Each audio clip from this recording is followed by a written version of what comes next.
त्रिमूर्ति शिव की 3 मूर्तियां हैं। திருமூர்த்தி சிவனிற்கு 3 மூர்த்திகள் இருக்கிறார்கள். दुनिया वाले मनुष्यों ने तो उनको 3 शेर दिखा दिया। உலகத்தில் இருக்கக்கூடிய மனிதர்கள் அவருக்கு 3 சிங்கங்களை காமித்து விட்டனர். क्योंकि ஏனென்றால் उन तीनों मूर्तियों ने अपने अपने टाइम पर जो पार्ट बजाया, அந்த 3 மூர்த்திகளும் தன்னுடைய நேரத்தில் எந்த பார்ட் பண்ணிருக்காங்களோ वो संसार रूपी जंगल में शेर की तरह ज्ञान की दहाड़ मारने का पार्ट बजाया। அவர்கள் இந்த உலகம் ரூபமான காடில் சிங்கத்தை போல் ஞானத்தின் கர்ஜனை செய்யக்கூடிய பாட்டை செய்திருக்கிறார்கள். और जिस समय जिस मूर्ति ने जो पार्ट बजाया, மற்றும் எந்த நேரத்தில் எந்த மூர்த்தி வந்து பாட் செய்திருக்கிறார்களோ उस समय इस दुनिया में, सारी दुनिया में कोई ने भी उनका सामना करके मुकाबला नहीं किया। அந்த நேரத்தில் இந்த முழு உலகத்திலும் யாரும் ஒரு நபர் கூட அவர்களை எதிர்கொள்ளவில்லை. पीछे से चाहे जो कुछ बोलते रहे, பின்னால் இருந்து எது சொல்லிக் கொண்டிருந்தாலும் சரி, जैसे जंगल में शेर का मुकाबला कोई नहीं कर पाता, எப்படி வந்து காட்டில் சிங்கத்தை யாராலும் எதிர்கொள்ள முடியாதோ,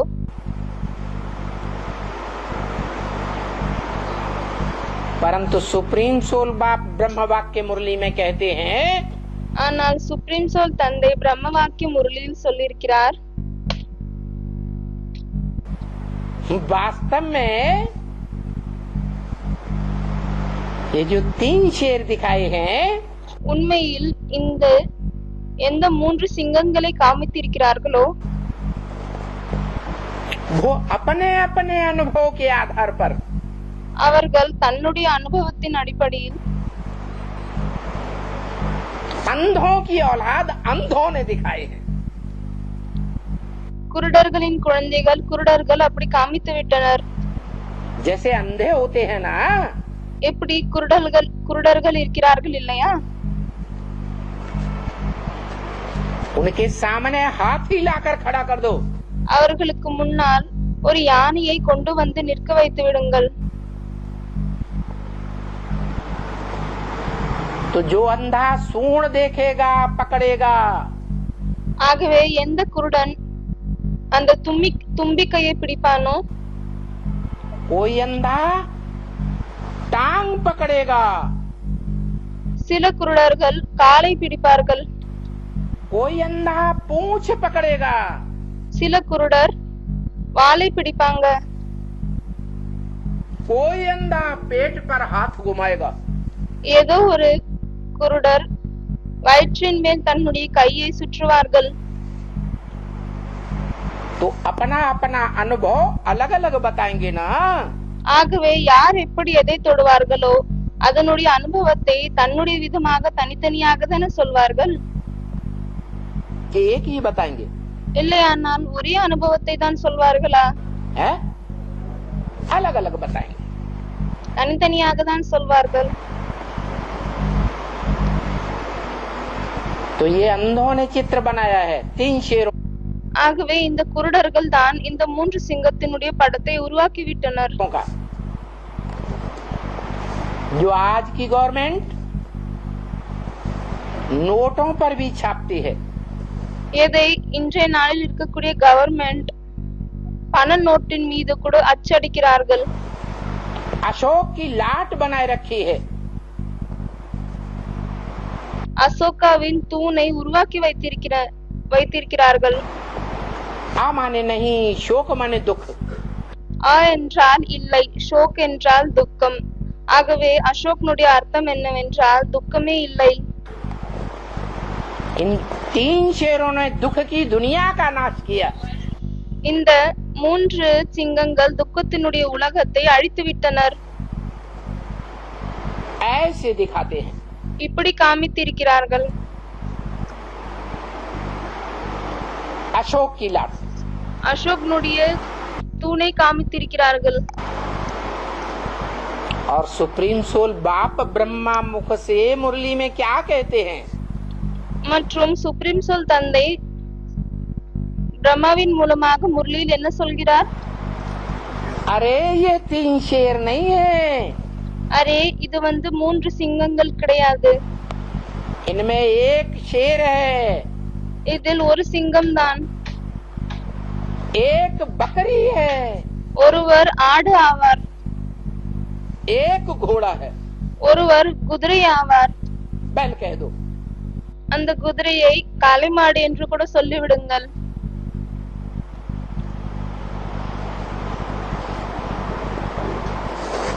तो 3 नंबरवार पुरियों में दिखाए जाते हैं। ஆகவே அவர்களை தான் மூன்று வரிசைகரமாக இடங்களில் காமித்திருக்கிறார்கள்.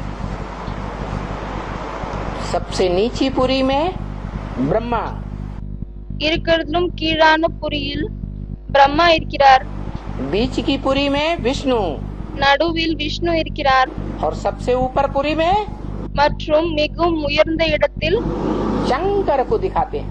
சங்கரை காமிக்கிறார்கள். झंडा भी ऐसा ही बनाते हैं। ஆகவே இது போலவே தான் கொடியையும் கூட உருவாக்குகிறார்கள். भारत का झंडा பாரதத்தினுடைய கொடி यादगार है 3 शरीर रूपी वस्त्रों की। இது மூன்று உடல் ரூபமாகிய துணியின் நினைவார்த்தமாகும். ये 3 रंग के 3 वस्त्र हैं, शरीर रूपी वस्त्र। இது மூன்று உடல் ரூபமாகிய துணிகள் ஆவாங்க, जिन्होंने मिलकर के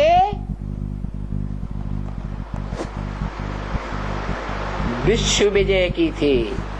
யாரு ஒன்று சேர்ந்து விட்டு உலகத்தின் மேல் வெற்றி அடைந்தார்கள். इसलिए आज भी गाते हैं, அதனால் தான் இன்றும் கூட பாடுகிறார்கள். विजयी विश्व तिरंगा प्यारा, झंडा ऊंचा रहे हमारा। कपड़े का झंडे ऊंचा करने से हो जाएगा? விஜய் விஸ்வ திரங்கா பியாரா ஜண்டா ஊச்சா ரஹே ஹமாரா.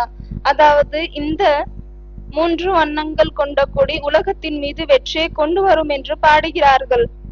ஆனால் இந்த துணியின் கொடியால் உலகத்தின் மீது வெற்றியை கொண்டு வர முடியுமா என்ன? विश्व विजय, कपड़े का झंडा ले जाओ और एवरेस्ट की चोटी पे लगा दो। இந்த துணியின் கொடியை கொண்டு செல்லுங்கள் மற்றும் எவரெஸ்டினுடைய மேலே உச்சியில் அதை வைத்து விடுங்கள். विश्व विजय हो जाएगी। இதன் மூலமாக உலகத்தின் மீது வெற்றி அடைய முடியுமா என்ன? अरे एक तरफ शास्त्रों में लिख दिया, அரே ஒரு பக்கம் சாஸ்திரத்தில் எழுதிவிட்டனர், शरीरम रथम विद्धे, ஷரீரம் ரதம் வித்தி.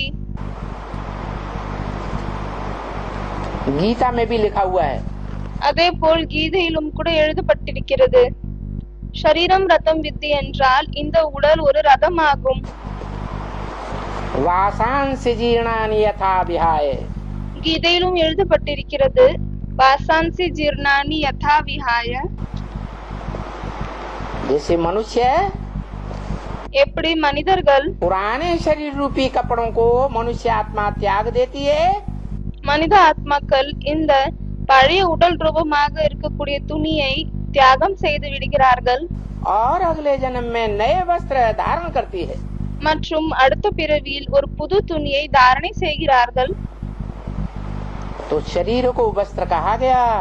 ஆகவே துணி என்றால் இந்த உடலுக்காக தான் துணி என்று சொல்லப்பட்டிருக்கிறது. वो 3 शरीर रूपी वस्त्र हैं।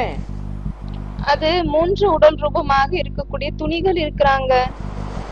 नंबरवार ऊंची नीची और मध्य की स्टेज में दिखाए गए। வரிசைகரமாக உயர்ந்த தாழ்ந்த மற்றும் நடுப்புறத்தில் அந்த நிலையில் காமித்திருக்கிறார்கள்.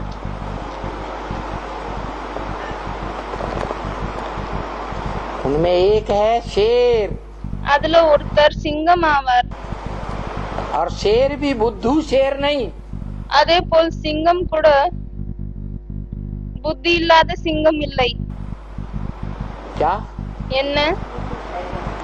முட்டாளான சிங்கம் இல்லை. जो लाइन कहा जाता है बबर शेर, எதை லயன் என்று சொல்லப்படுகிறது அது ஹிந்தியில் பப்பர் ஷேர் என்று சொல்லப்படுகிறது. सर तो बड़ा मोटा होता है, அதனுடைய தலை மிகவும் அதிகமாக குண்டாக இருக்கிறது.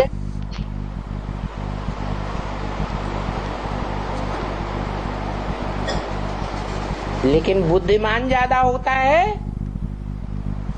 या टाइगर के मुकाबले कम बुद्धिमान होता है?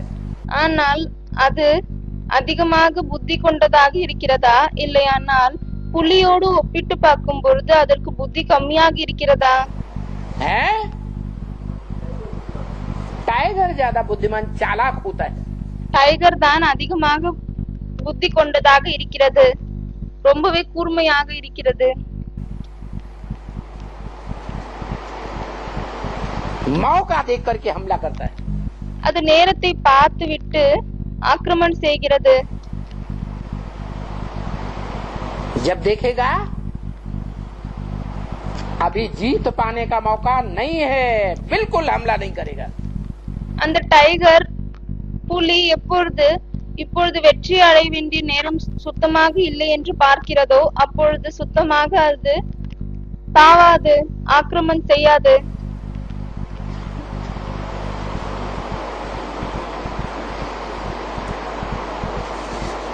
जब देखेगा अवसर अच्छा है, எப்பொழுது இந்த நேரம் நல்ல நேரம் என்று கவனிக்கிறதோ तभी हमला करेगा. அப்பொழுதுதான் அது ஆக்கிரமணம் செய்யும். नहीं तो अपनी दबी हुई उंगली आराम से निकालता रहेगा. இல்லையானால் ஜெயிக்கக்கூடிய நேரம் இல்லையானால் மிகவும் மெதுவாக நடந்து கொண்டே இருக்கும்.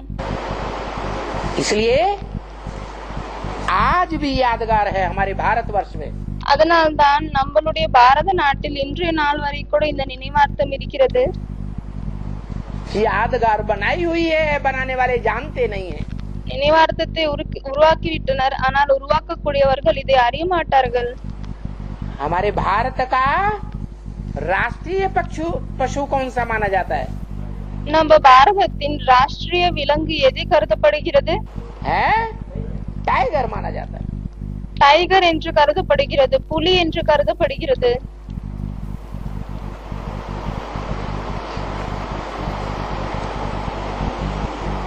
देवियां भी दो प्रकार की दिखाते हैं. அதே போல் தேவிகளை கூட இரண்டு விதமாக தேவிகளை காமிக்கிறார்கள். एक सिंह वाहिनी, ஒருத்தர் சிங்கவாகினி ஆவாங்க,